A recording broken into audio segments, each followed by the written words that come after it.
You are watching the Neuro-Affirming Conversation Hour for outreach and support. The Humanities 101 Foundation welcomes you.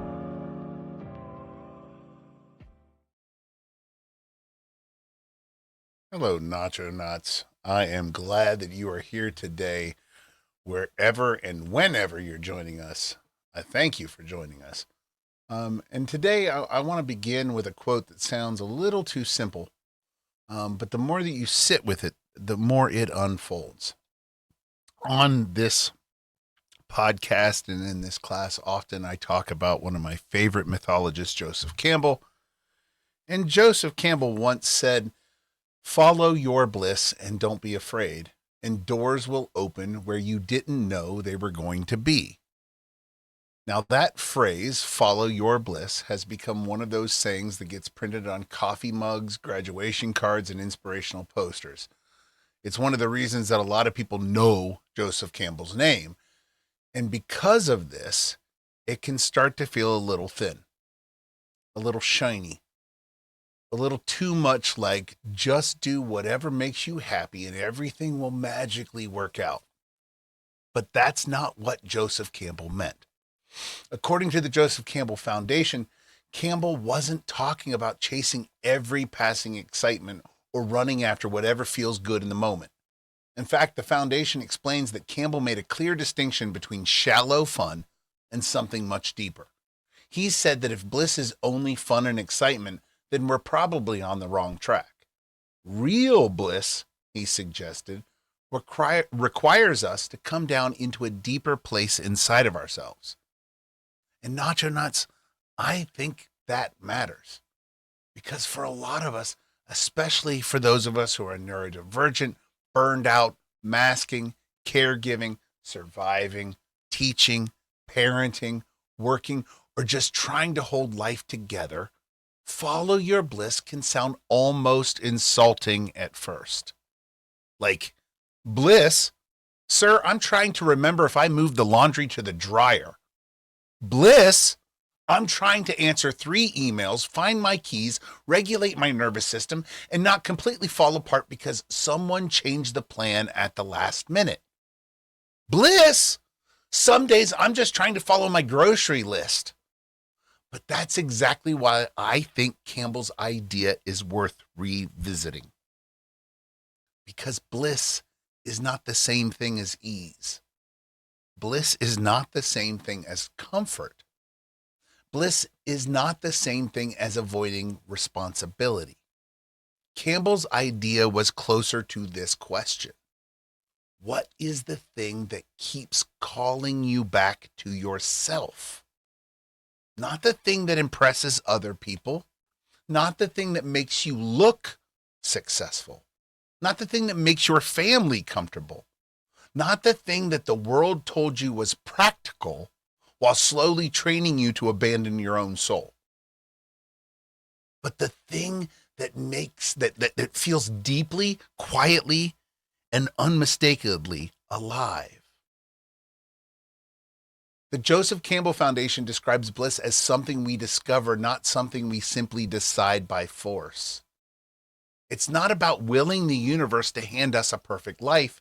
It's about paying attention, watching ourselves, noticing what we keep returning to, noticing what makes time disappear, noticing where we feel most authentically ourselves. And that, my friends, is where this connects so deeply to neuroaffirmation. Because so many neurodivergent people are taught from a young age to distrust their own enthusiasm. We're told that we're too much, too intense, too focused, too distracted, too sensitive, too emotional, too interested in the wrong things, too passionate about topics other people don't understand. And so we learn to shrink our bliss. We learn to hide it. We learn to call it a special interest in a way that makes it sound childish, instead of recognizing it as one of the sacred pathways back to our own humanity. But what if the thing you were told was too much was actually a clue? What if your deep interest was not a distraction from your life, but a doorway into it? What if your enthusiasm was not embarrassing, What if it was information? What if joy was data? Campbell said we have to learn to recognize our own depth. No one else can tell us what our bliss is going to be. We have to notice the clues for ourselves. And I love that because it gives us a gentler way to think about purpose. Purpose doesn't always arrive with a lightning bolt. Sometimes purpose arrives as the thing you keep reading about at 1 o'clock in the morning. Sometimes it arrives as the conversation you can't stop having. Sometimes it arrives as the art you make when no one is paying you. Other times, it arrives as the person, the community, the cause, the question, or the work that keeps tugging at your sleeve. And sometimes, bliss is not some grand heroic quest. Sometimes bliss is making soup. Sometimes bliss is organizing a room so your nervous system can breathe. Sometimes bliss is teaching one student who finally feels seen. Sometimes bliss is building a community where people no longer have to apologize for existing. Sometimes bliss is realizing that the life you're trying to build doesn't have to look like everyone else's life. Campbell reminds us that following bliss does not mean abandoning wisdom. Later in life, when asked whether people should simply follow love wherever it leads, Campbell said, we have to use our heads too. The head and the heart should not be at war. They should be in cooperation. And that's a very NACHOS message. Because around here, we don't believe in reckless self-abandonment disguised as freedom. We believe in care, in community, in responsibility that doesn't erase the self. We believe in building a life with enough predictability, enough balance, and enough joy that your nervous system can actually hear what your heart has been trying to say. That's PB&J, Nacho Knots. Predictability, balance, joy. Because maybe bliss is not something we chase. Maybe bliss is something we make room to hear. Maybe bliss is what becomes visible when we stop living only in survival mode. Maybe bliss is the quiet voice underneath the noise saying, this way, come back.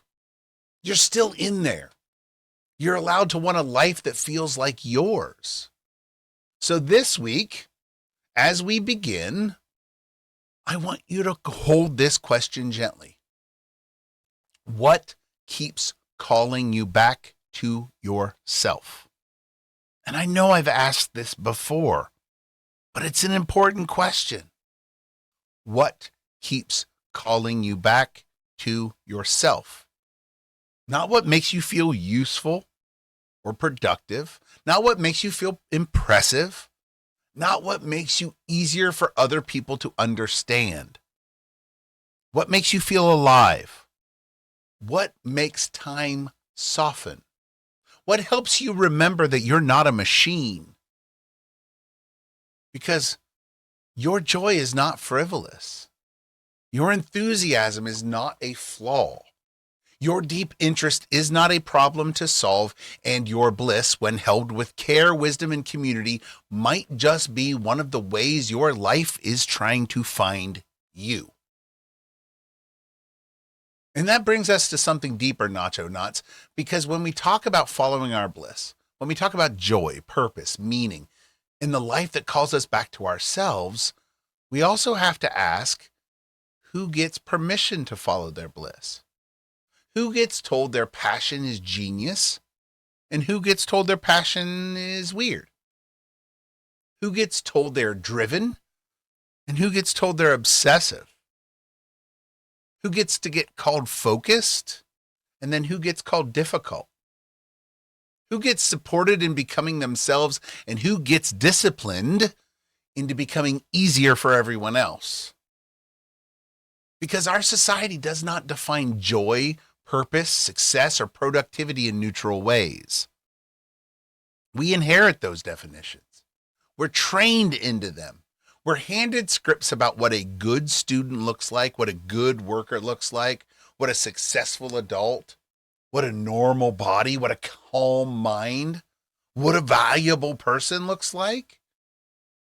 And if we don't fit into those scripts, society often tells us that we are the problem. But what if the problem is the script? What if the issue is not that some people are too sensitive, too distracted, too intense, too disabled, too anxious, too loud, too slow, too quiet, or too different? What if the issue is that we build classrooms, workplaces, churches, communities, and systems around one narrow idea of how human beings are supposed to function? This is where universal design becomes so powerful. Universal design asks us to stop treating difference as defect. It asks us to stop building the world for one imaginary average person and then acting surprised when real human beings struggle to fit inside of that average world. Universal design says, maybe the problem is not the person at the bottom of the stairs. Maybe the problem is that we only built stairs. Maybe the problem is not the student who cannot process a lecture at lightning speed. Maybe the problem is that we decided learning only counts when it happens one way, at one pace, in one format. Maybe the problem is not the worker who needs quiet, clarity, predictability, or flexibility. Maybe the problem is we confused unnecessary suffering with professionalism. And Nacho Nuts, this connects right back to bliss. Because people cannot follow their bliss if they're spending all their energy trying to survive systems that were never designed with them in mind. People cannot discover their gifts if they're constantly being punished for the way those gifts arrive. People cannot become fully human in spaces that only reward one version of humanity. So today we're going to look at those definitions. We're going to ask how society defines success, how society defines intelligence, productivity, independence, how society defines normal. And then we're going to ask a better question. What would happen if we design our communities around real people instead of imaginary averages? Because universal design is not just ramps and captions, although those matter deeply. Universal design is a philosophy of belonging. It's a way of saying, let's build the door wide enough before someone has to beg to be let in.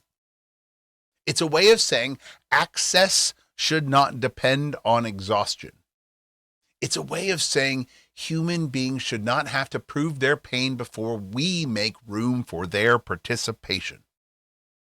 And perhaps most beautifully, universal design gives more people the chance to hear that quiet inner voice that Campbell was talking about. The voice that says, this is where I feel alive. This is where I can contribute. This is where I belong.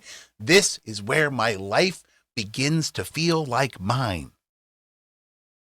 So let's talk about bliss, but let's also talk about the systems that make bliss possible or impossible. Let's talk about joy, but let's also talk about access. Let's talk about purpose, yes, of course, but let's also talk about design. Because the goal is not just to tell people to follow their bliss. That's the coffee cup stuff. The goal is to help build a world where more people actually can.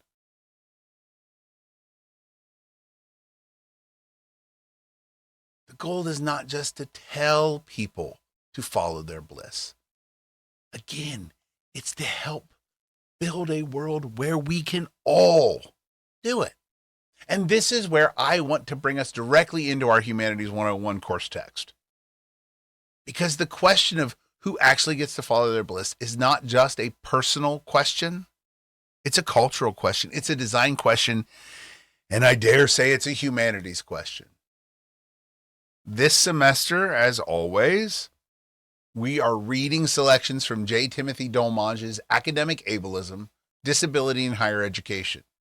Again, this book is free and available to everyone, everywhere, both in print and in audio format. And this book helps us look at the systems that shape who gets access, who gets believed, who gets supported, and who gets treated as capable.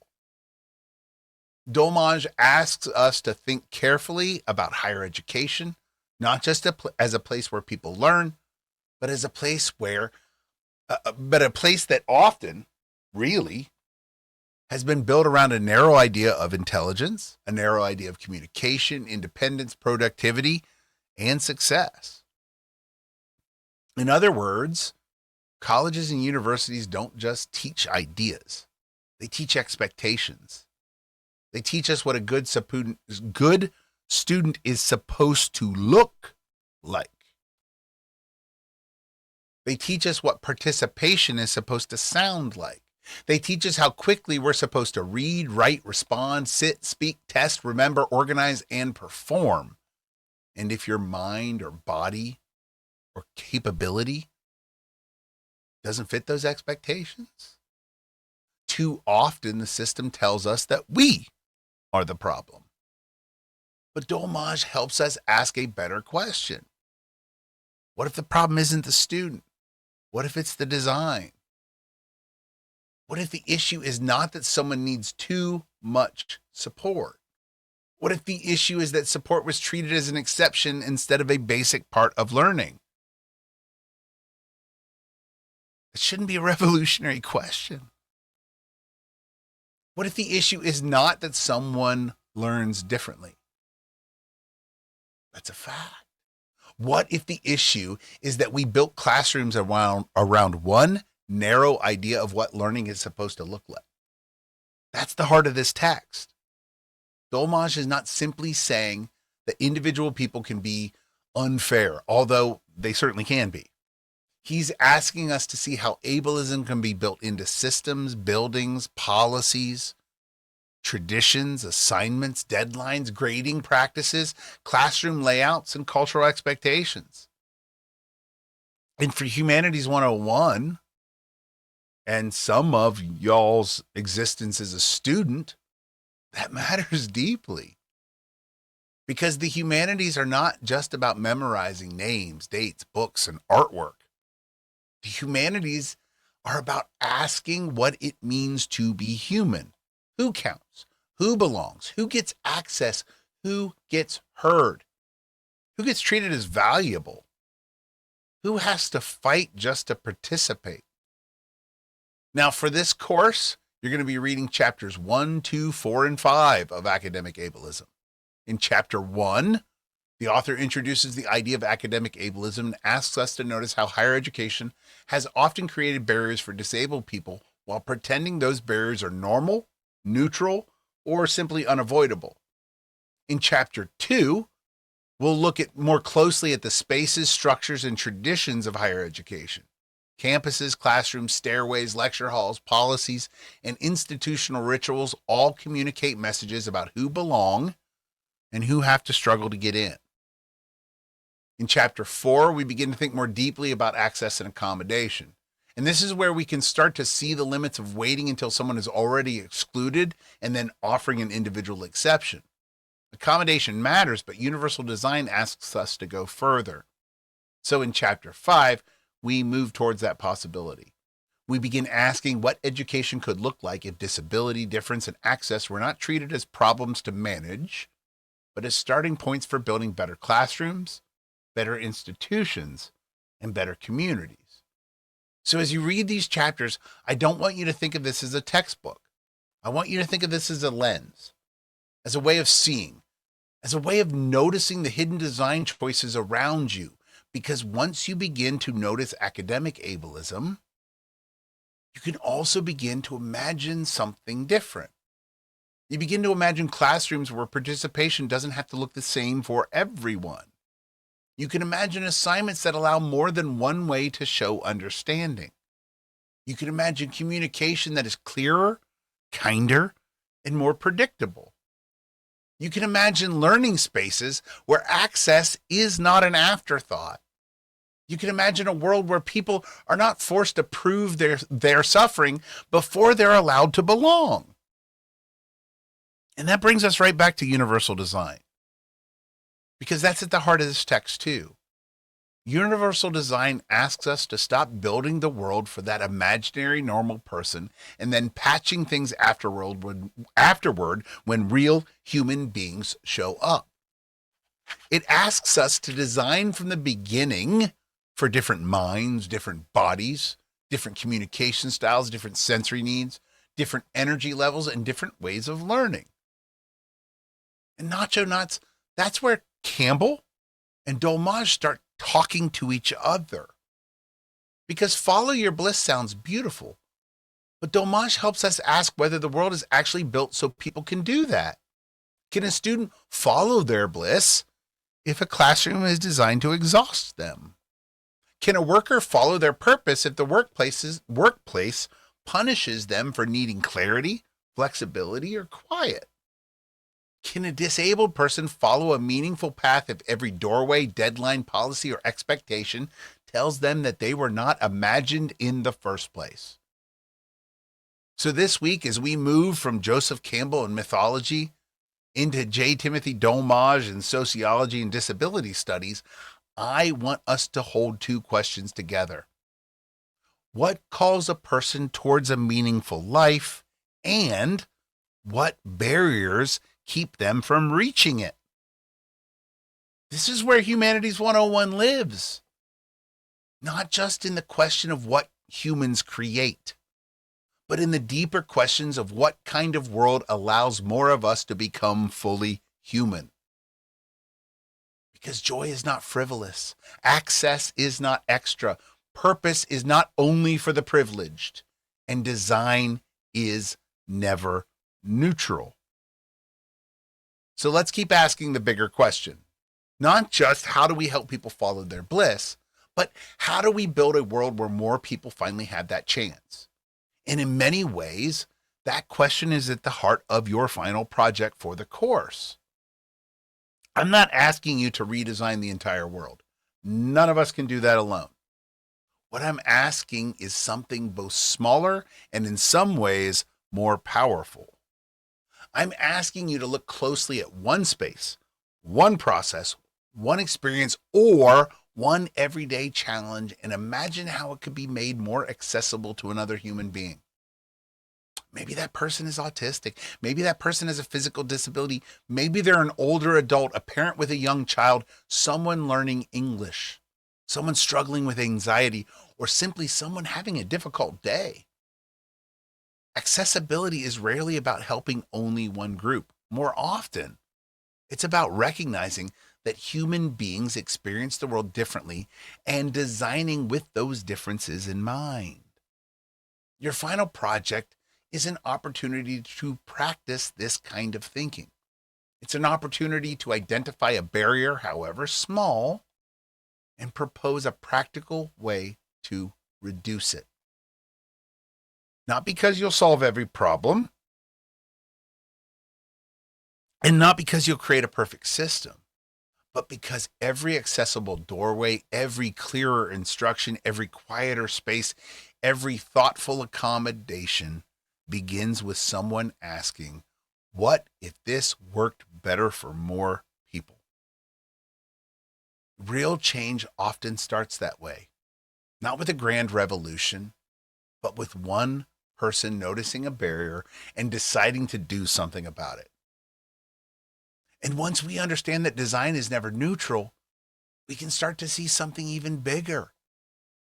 The world itself is not as fixed as we often imagine it to be. The systems around us can feel permanent. The rules can feel ancient. The expectations can feel like they've always been there.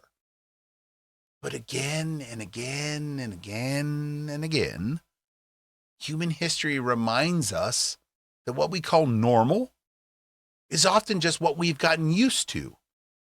Our classrooms, our workplaces, our ideas about intelligence, our definitions of success, of productivity, even our understanding of the human body and mind are all shaped by the knowledge available to us at any given moment.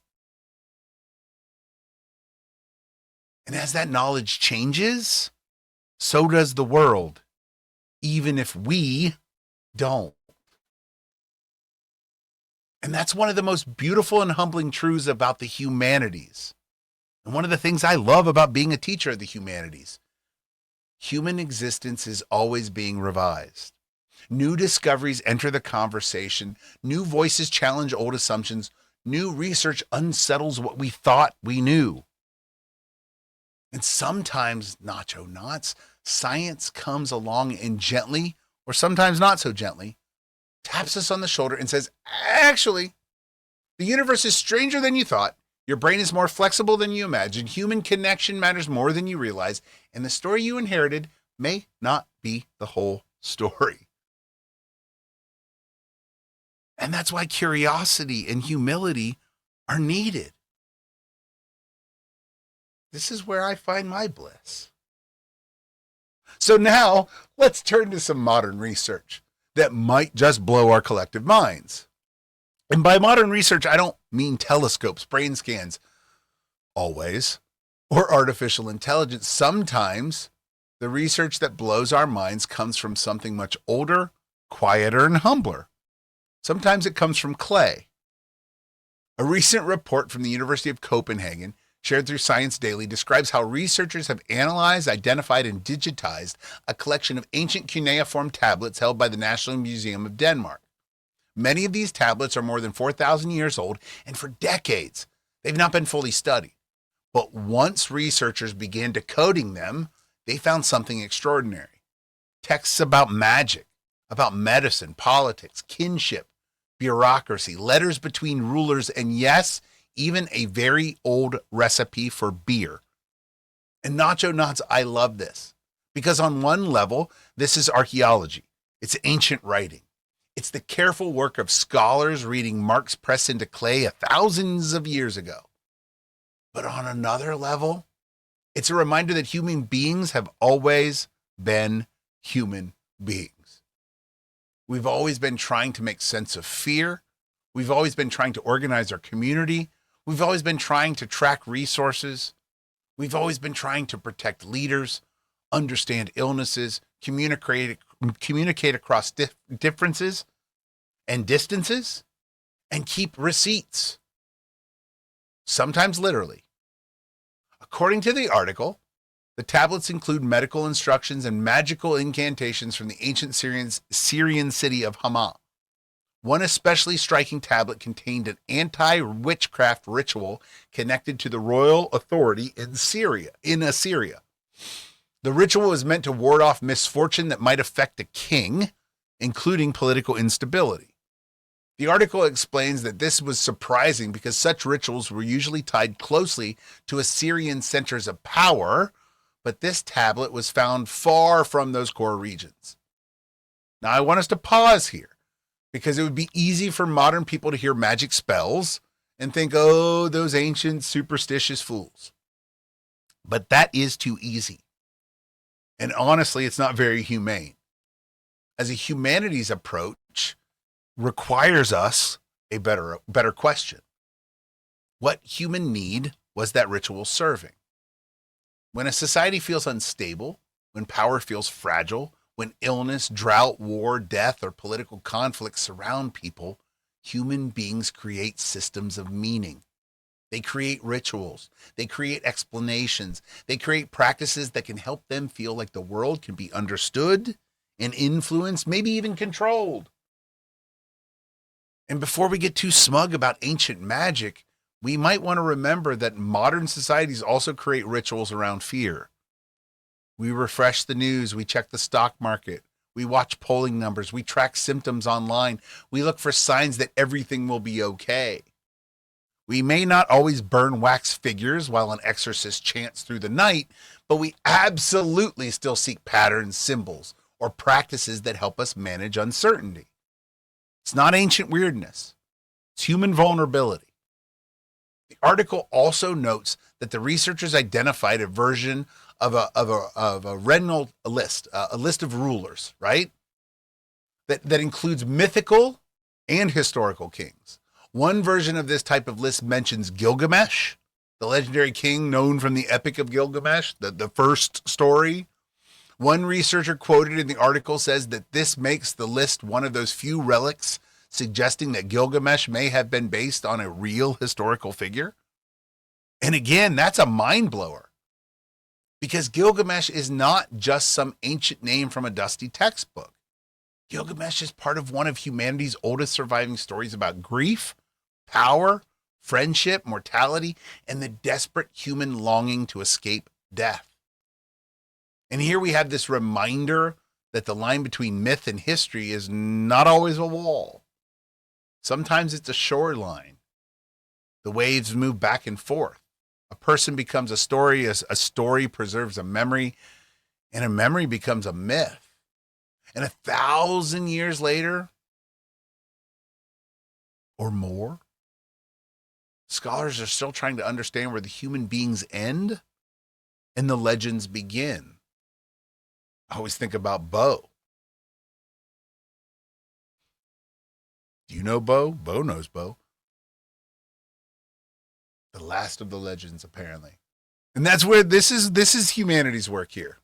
It's not just asking, did this happen? But asking, why did this story matter so much that people carried it on afterwards, even if it didn't happen? And then there's my favorite detail, the beer receipt, right? There's nothing that brings ancient history down to earth quite like paperwork. The researchers found that many tablets were administrative records, inventories, personnel lists, financial accounts, goods, labors, and everyday transactions. The article points out that cuneiform was central to managing complex societies, and one tablet recorded something as ordinary as beer. And I want my Humanities 101 students to really hear this. Writing did not begin because someone wanted to post a poem on Instagram. Writing did not begin because someone wanted to write a novel. Writing was bureaucracy. It was accounting. It was labor. It was food. It was beer. It was who owes what. How much grain do you have? Who worked today? Where did goods go? And that matters because it shows us that human culture is not always built out of great monuments and famous kings. It's built out of receipts, recipes, lists, schedules, forms, logs, names, everyday attempts to keep track of life. And maybe that's the biggest connection back to the earlier discussion of design. Because if writing helped build complex societies, then writing can also help build systems. And systems can include people, or they can exclude people. A tablet can preserve a king's name. It can preserve a worker's labor. It can preserve a ritual meant to protect power. It can preserve a beer transaction or recipe. And today, our systems still preserve certain things and erase others. Our institutions still decide what counts as knowledge, what counts as evidence, as participation, as intelligence, what gets recorded, what gets ignored, who gets named, who becomes invisible. So when we look at those 4,000-year-old tablets, we're not just looking backwards, we're looking in a mirror. Because these ancient records remind us that human beings have always been meaning makers, system builders, storytellers, record keepers, warriors, WORRIERS, workers, believers, and beer drinkers. And that reminds us that the world as we know it is never complete. There are always hidden treasures waiting to be read. There are always old assumptions waiting to be revised. There are always voices buried in the clay, literally, waiting for someone to notice that they were human too. And that brings us to another ancient human technology. Not clay tablets this time, art. Because if those cuneiform tablets remind us that human beings have always been trying to record, organize, protect, and make meaning out of life, this next article reminds us that meaning itself may be part of what keeps us well. A 2025 report from Trinity College in Dublin shared by Science Daily, summarizes a review of 38 studies involving some 7,000, up to 7, or almost to 7,000 participants. The researchers found that simply viewing visual art can support well-being, especially the kind of well-being connected to meaning, personal growth, and a deeper sense of life having purpose. And here's the beautiful part. These benefits were not limited to museums or fancy galleries. They showed up in hospitals, clinics, virtual reality settings, and everyday encounters with painting, photography, sculptures, installations, graffiti, and other forms of visual art. So let's stay with that for a moment, Nacho Knots, because sometimes we treat art like it's extra. It's a luxury, it's a decoration, it's a nice thing to have after the real work is done. One of those special interests we talked about. But this work suggests that something much more powerful is there. Art may be one of the ways that human beings regulate, reflect, and reconnect with meaning. The researchers even argued that art could be understood as a low-cost, accessible well-being resource, something that healthcare providers and policymakers should take seriously as part of a mental health and public health statistics and strategies. And for Humanities 101, this matters deeply because the humanities are often treated as soft, optional, or impractical.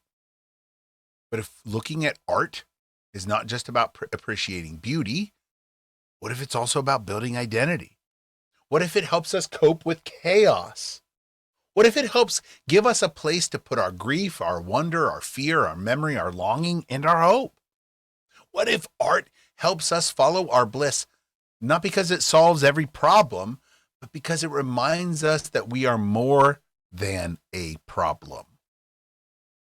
That connects us right back to Campbell, connects us back to Dolmage, and it connects us back to that idea of universal design.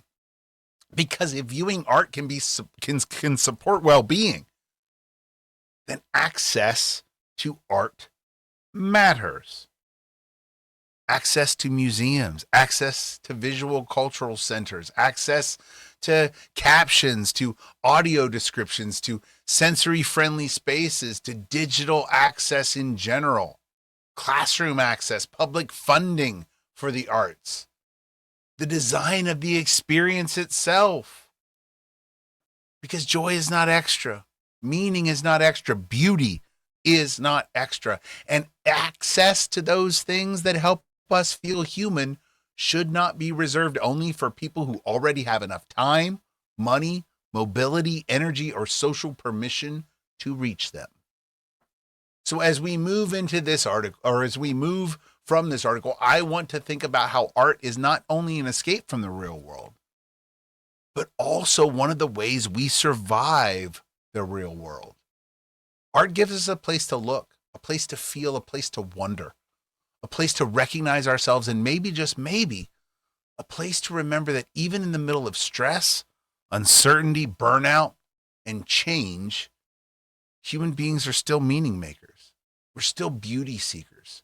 We're still creating creatures, or we're still creatures creating and reaching towards connection. So let's talk about art. Let's talk about well-being, and let's talk about why something as simple as looking at an image might help us feel a little more alive. And that leads us beautifully into one more piece of research about where human beings find connection. Because first we talked about ancient tablets and those records and rituals of medicine, labor, and beer. Then we talked about art and how simply looking at visual art can support well-being, reflection, and a deeper sense of purpose.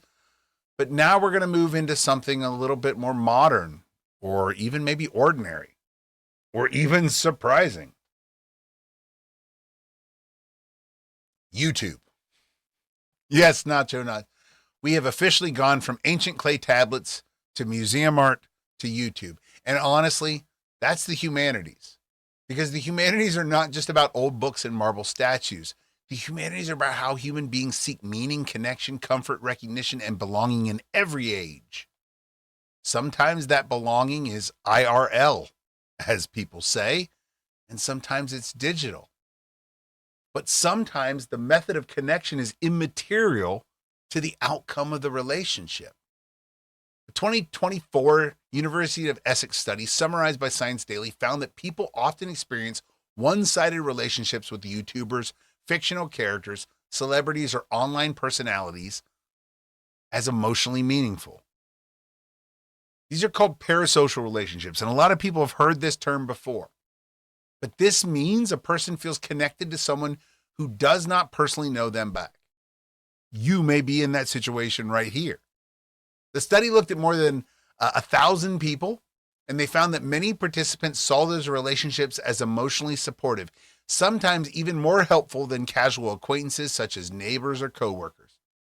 Strong two-way relationships like close friendships or romantic relationships were still rated as the most emotionally fulfilling overall, but parasocial relationships appeared to serve a real emotional function, especially when people needed comfort, validation, and a sense of being understood. And I want us to be careful here, because it would be easy for us to turn it into one of these kids nowadays, or social media, or the TikTok influence. But that would miss the human truth underneath this research. People are not just watching content. People are seeking connection. They're seeking a voice that feels familiar, a face that feels safe, a story that makes them feel less alone, a person who says the thing they needed to hear on a day when no one around them knew how to say it. And for neurodivergent people, disabled people, isolated people, burned out people, caregivers, students, and anyone who has ever felt out of place, this matters. Because sometimes the first place we hear language for our own experience is not from someone in our immediate life. Sometimes it's from a video, a podcast, a creator, a character, a story, a stranger on the internet who somehow says you are not broken at the exact moment we needed to hear those words. And no, it doesn't replace deep friendship. It doesn't replace community. It doesn't replace mutual care. The study itself makes that clear. Close two-way relationships were still viewed as the strongest source of emotional support. But it does remind us that human connection is more complicated than we sometimes like to admit. We're meaning makers. We attach to stories. We attach to voices. We attach to rituals. We attach to the weekly show, the familiar intro, the repeated phrase, the character who understands us, the creator who helps us feel seen. And Nacho Nuts, I cannot help but think about what we're doing here, right here. Because, nachos is not therapy. It's not a replacement for friendship. It's not a substitute for professional support, but it can be a small place of recognition, a small place of warmth, a small weekly ritual where someone says, you're not a machine. Rest is revolutionary. You're enough. And maybe that's why this research connects so well to everything we've been talking about today. Because all of these stories are really about the same thing. Human beings are always looking for ways to be seen. We press our lives into clay. We paint images onto walls or canvases. We build classrooms and institutions. We write books about access and ableism. We watch videos from people we may never meet. We gather around stories, images, voices, and rituals that help us feel a little more human. So the question is not simply, is online connection real or fake? The better question is, what human need is being met here? And then, how do we design communities where people don't have to be ashamed of needing connection wherever they can find it? Because if a YouTuber, a fictional character, a podcast host, an artist, or an ancient story helps someone feel less alone, maybe we shouldn't mock that. Maybe we should listen to what that longing is telling us. Maybe we should ask why so many people feel unseen in the first place. And maybe we should build a world where every kind of meaningful connection can become a bridge, not a substitute for belonging, but a pathway towards it. And I want to pause here for a moment, because this article also gives us a way to talk about what happens in spaces like this one. Because yes, research on parasocial relationships can help us understand why a familiar voice, a weekly video, a podcast, a YouTube channel, or a creator might matter to viewers. It helps explain why someone might feel connected to a person they have never met in person. It helps explain why a phrase, a story, a rhythm, or that weekly ritual can become part of someone's emotional landscape. And I don't take that lightly. If NACHOS has ever helped you feel seen, helped you feel less alone, or helped you find language for something you were carrying quietly, well, I'm deeply honored by that. But I also want to be clear about something. It doesn't only go one way. Because while this article helps us think about how viewers can receive connection, comfort, and recognition from creators, I need you to know that the viewers also give something back. You give me hope. You give me strength. You give me perseverance.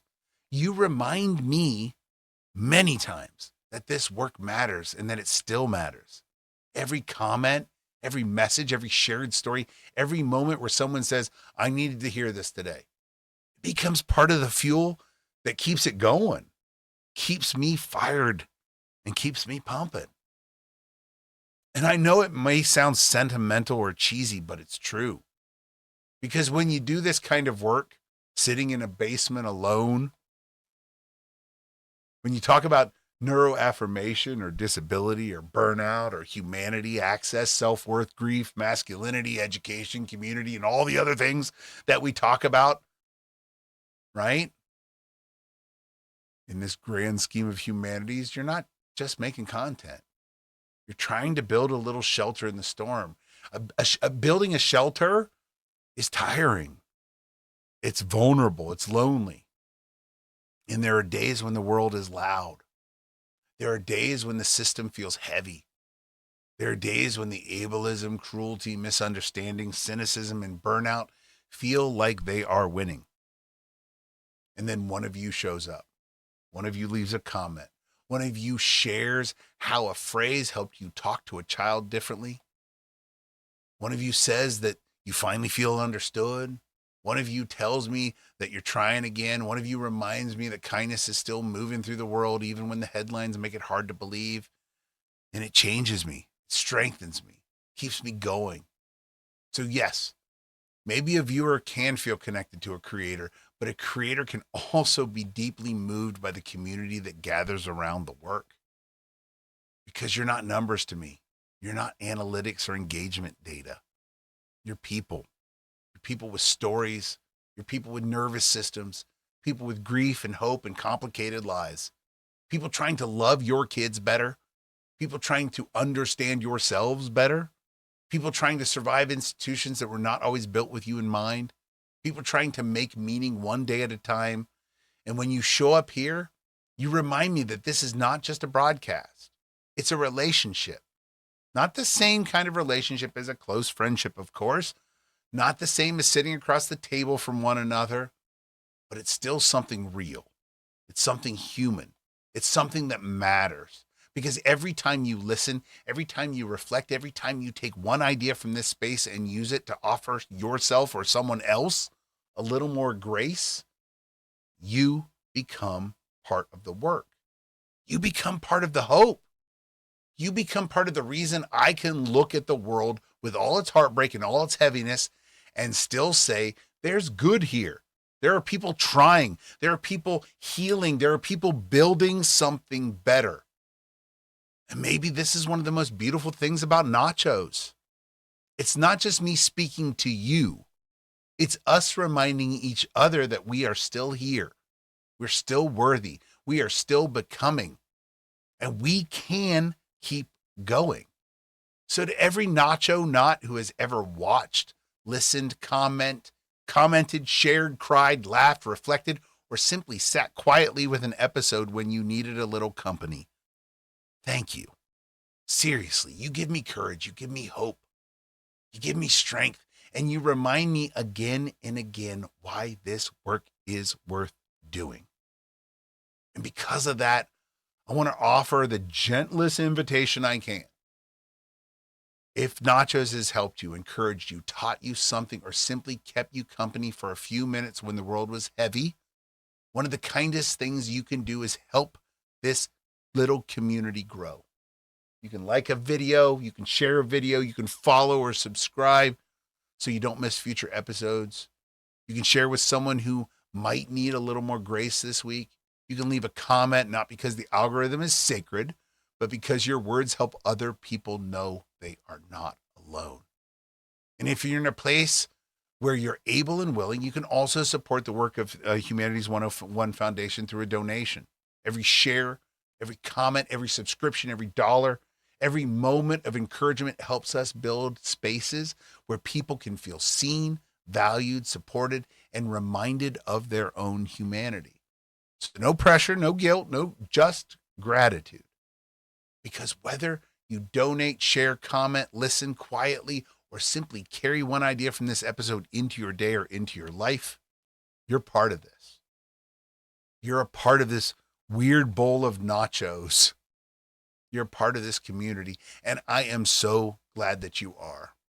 So before we go, I also want to lift up something really important that's on the horizon. The Michigan Disability Empowerment Conference, or the MDEC, is coming back to Dearborn in October of 2026. And this matters because this conference is not just an event.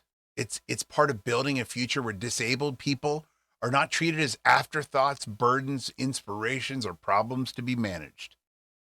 We're building a future where disabled people are empowered, a future where access is assumed, a future where support is not treated like special treatment, a future where disabled people, neurodivergent people, caregivers, advocates, educators, students, families, workers, and community leaders can come together and say, we belong here.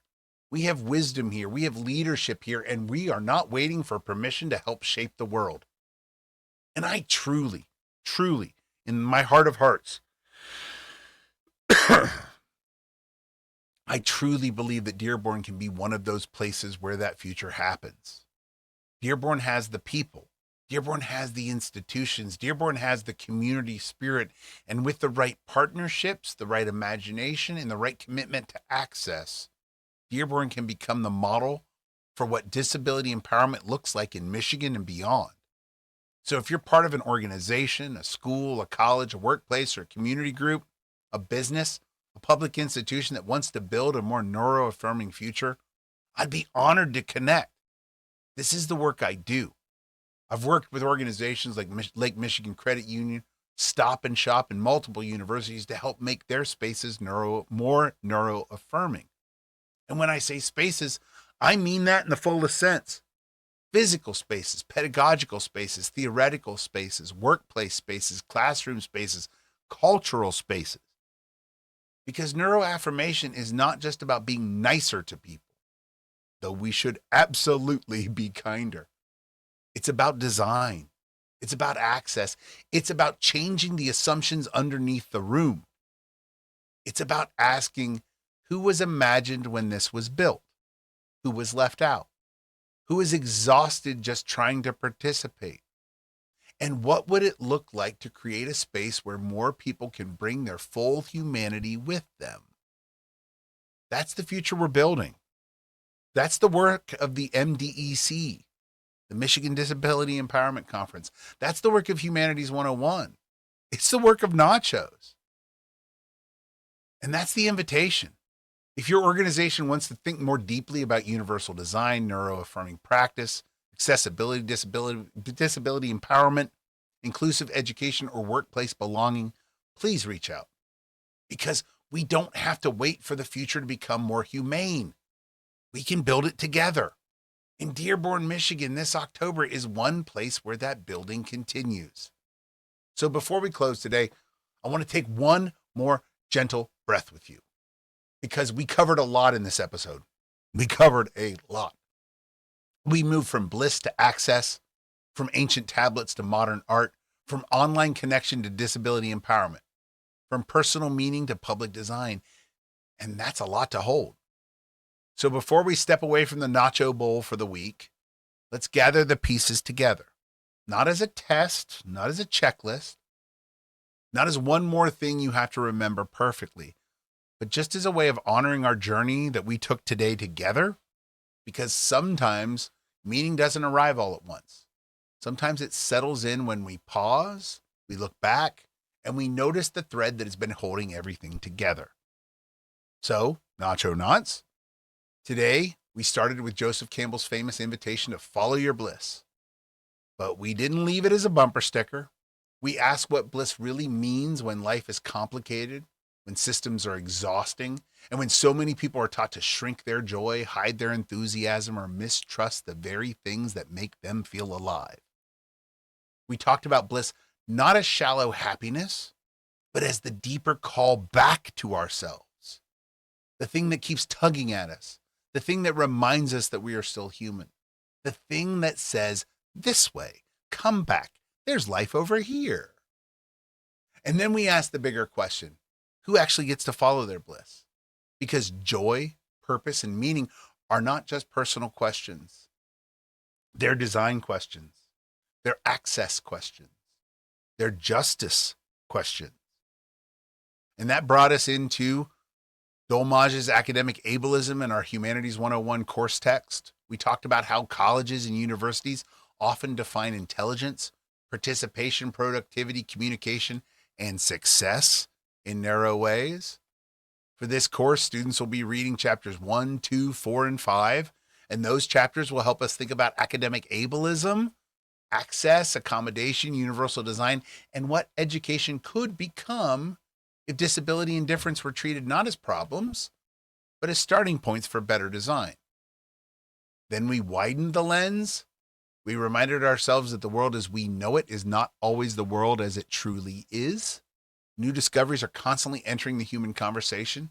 Old assumptions are constantly being challenged, and sometimes the past reaches forward to surprise us. We looked at those ancient cuneiform tablets with records of medicine, magic, rulers, laborers, bureaucracy, and beer, and we remembered that human beings have always been meaning makers, record keepers, workers, believers, warriors, organizers, storytellers, and yes, people who needed beer. Then we moved from clay tablets to art. We discussed research showing that simply viewing visual art can support well-being, especially the kind of well-being connected to meaning, growth, and reflection, i.e. purpose. We reminded ourselves that art is not extra, beauty is not extra, meaning is not extra. Access to all of those things that help us feel human should not be a luxury and definitely shouldn't be treated as such. Then we talked about how online connection and parasocial relationships worked. We explored research showing that people can experience real emotional support from creators, characters, YouTubers, podcasters, and familiar voices, even when those relationships are not two-way and are not close. And we treated that with care. We didn't mock it. We didn't reduce it to screen time.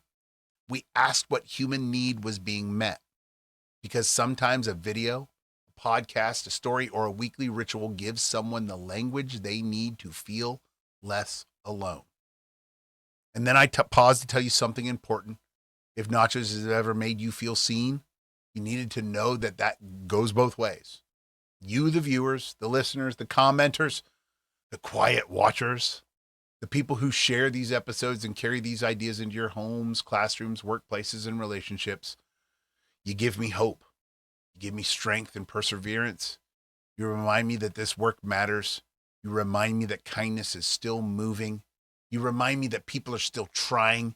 You remind me that even in a world full of burnout, ableism, cynicism, and exhaustion, there are still people building something better. And we also talked about how to support that work, not with guilt or with pressure, but with an invitation to like, follow, subscribe, share, comment, and donate if you're able. Help the community grow so that people can find a place where they're reminded that they're not broken, they're not alone, and they're not machines. And then we talked about the Michigan Disability Empowerment Conference that's coming back to Dearborn in October 2026.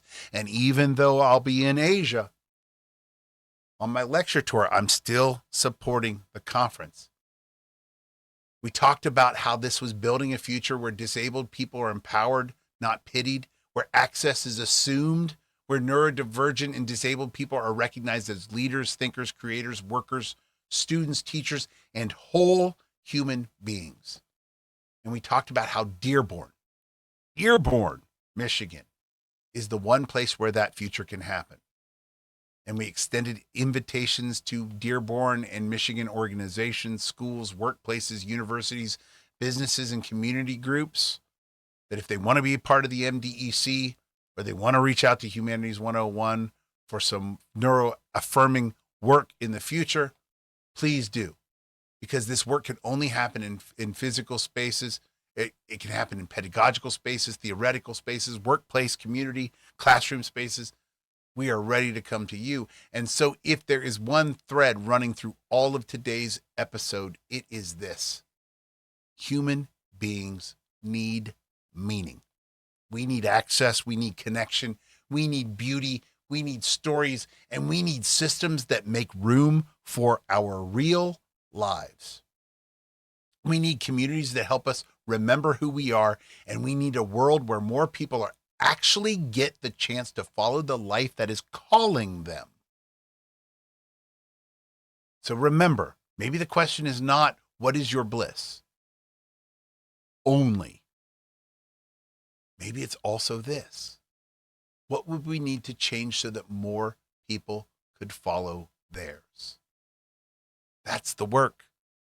That's the invitation. That's the big old messy bowl of nachos. And as always, I am so deeply glad that you're here. And so now, Nacho Nuts, before we move toward the end of our time together, I want us to land gently. Because after all of this, after bliss and access, after academic ableism and universal design, after ancient tablets and visual art, online connection and disability empowerment, we need a moment not just to think, but to receive.